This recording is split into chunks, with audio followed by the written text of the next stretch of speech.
In the early days of the Russian invasion of Ukraine, Western analysts predicted Russia's military would quickly take control of Ukraine and its capital city, Kyiv.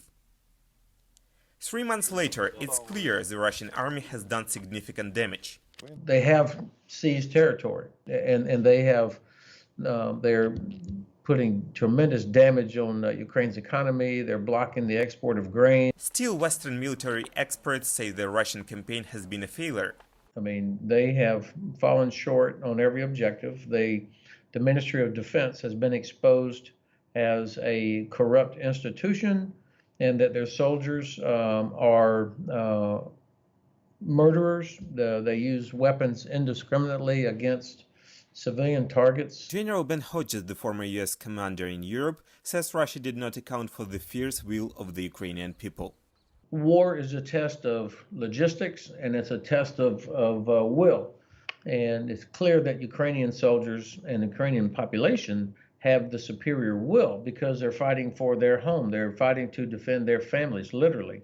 Whereas Russia is the aggressor, the invader. These soldiers, the Russian soldiers that are being used as cannon fodder, terribly because their own leadership doesn't care about them. Ukrainian resistance has forced the Russians to change their initial strategy of a quick blitzkrieg-type invasion into a slower, deadlier, and more damaging form of warfare. They're trying to build up a huge amount of massive forces, and they're just very slowly, very inefficiently, and very destructively crawling forward into Ukrainian space, destroying everything, which actually is some ways consistent with what Russia has done in Grozny, in Syria, in Donbass and Crimea, which is basically they grind down the area, grind down the enemy. Jan Bzezhinsky from the Atlantic Council says this new strategy will require a long-term commitment from the Western allies to continue sanctions against Russia and provide material and logistical help to Ukraine. It's almost kind of a long-term game of attrition, in which what will be key is sustaining Ukrainian confidence and will.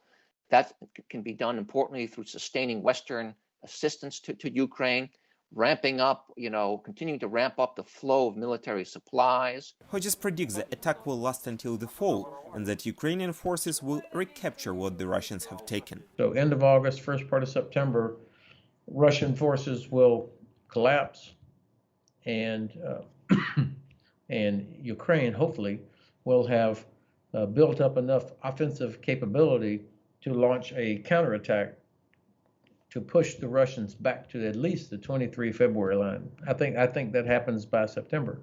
But rebuilding Ukraine is daunting prospect the country must still face. The World Bank says the war has caused more than $60 billion worth of damage to buildings and infrastructure in Ukraine and displaced more than 12 million people. Alexei Kovalenko, VOA News, Washington.